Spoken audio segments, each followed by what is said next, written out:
enyi gị. Gosi m enyi gị ka m gwa gị onye bụ.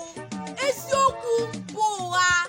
Gịnị dị ụtọ ka mmadụ inwe enyi, mana enyi alala ọtụtụ n'iyi taa. A na-azụlite ụmụaka, a na-agwa ha meta ezigbo enyi, mana ọ dịghị onye na-agwa ha bụrụ ezigbo mmadụ ka ndị ọzọ meta ha enyi.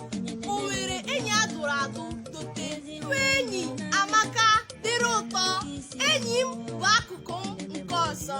Ọ bụ onye m pụrụ ịgbakwuru ma ọsọ chụwa m. Enyi m na-agwa m eziokwu, na-ata ntị m arụ. Enyi m maara ndụ m nke ọma.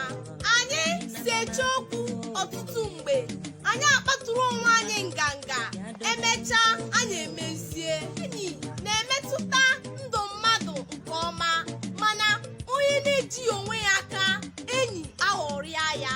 Dịka esi nwee ndị bụ ezi enyi, enwekwara ndị bụ nsochiegbu.